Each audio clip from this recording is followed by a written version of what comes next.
Good morning, Miss Ameline. Good morning, ma'am. Okay, Miss Ameline, can you tell me about yourself? I'm Ameline Barroso, 33 years old, married to Ronnie Barroso, 33 years old. I have two children, one girl and one boy, ma'am. Okay, I have a few questions for you to answer, so let's start. Why do you want to work as a maid? To support my family, ma'am. Why you choose Malaysia when there is a lot of other country? Malaysian, good country and honesty, ma'am. Okay, how are you qualified for this job? I'm hardworking, ma'am. May I know what is your education level is? High school graduate, ma'am. What is your recent working experience?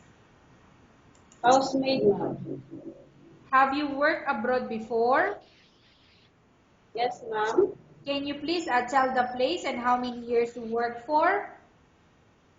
In Singapore, 2 years contract and 4 months, ma'am. Okay, do you have experience of taking care of baby? My employer's baby, ma'am. What about elder or older people? Mother, my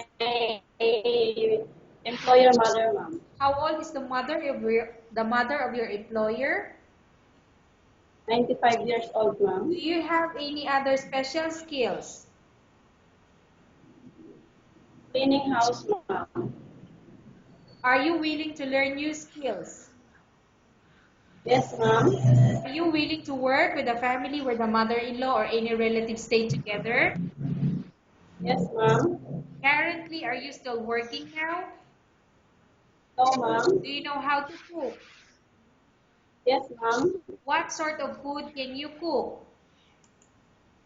Chinese food and Philippine food, ma'am. Okay, can you tell me what Filipino food that you can cook?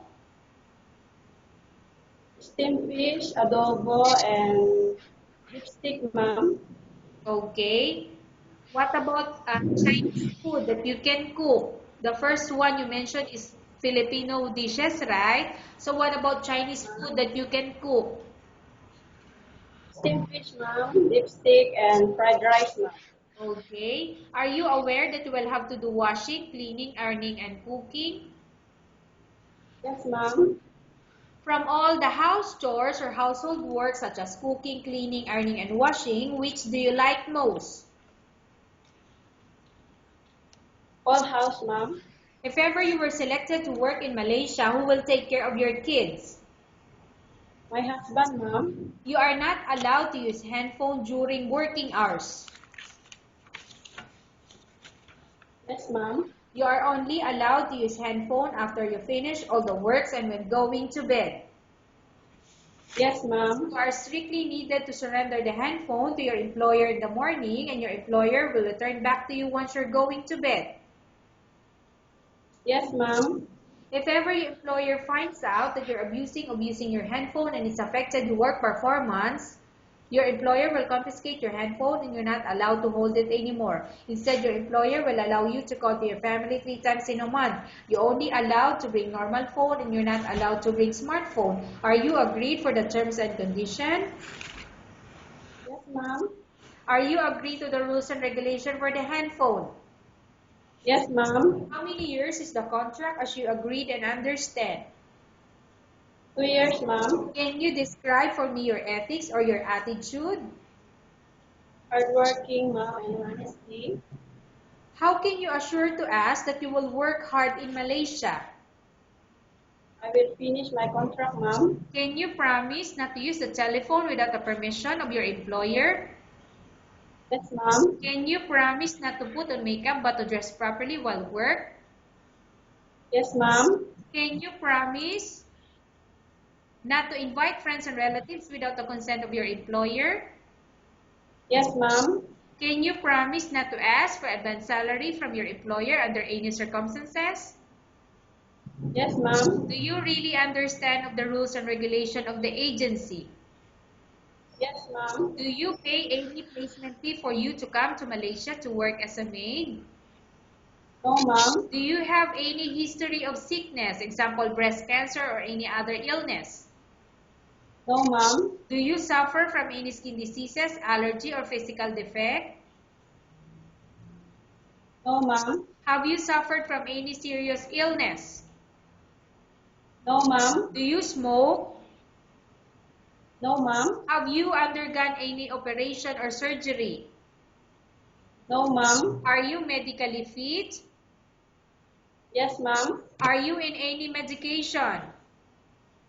No, ma'am. Are you allergic with any food? No, ma'am. Are you prepared to work with employer of any race? Yes, ma'am. Are you prepared to eat the type of food taken by your employer? Yes, ma'am. Are you afraid to eat alone in the house? Yes, ma'am. Are you afraid of being left alone in the house? No, ma'am. Are you afraid of dogs or other pets? No, ma'am. Can you promise to work according to instruction from your employer? Yes, ma'am. Do you have any immediate family working in Malaysia? None, ma'am.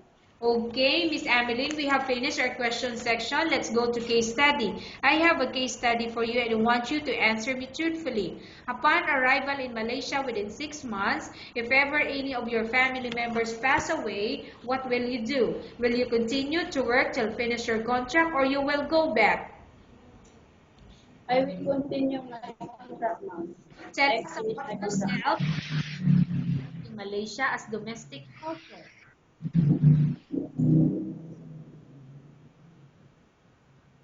Miss Ameline, tell us about yourself and why do you want to work in Malaysia as domestic helper? I'm Amelie Baruso, 33 years old, married to Ronnie Baruso, 33 years old. I have 2 children, 1 boy and 1 girl. I want to work in Malaysia to support my family, ma'am. Okay, Miss Ameline, what do you want to tell to your employer who watching your video? Morning, ma'am. Good morning, sir. Please help me. I want to work in Malaysia to support my family. I will do my job to finish my contract, ma'am. Thank you, ma'am. Thank you, sir. Okay, thank you very much, Miss Ameline. We will update to your agency if there's any selection made to the employer. Thank you, ma'am.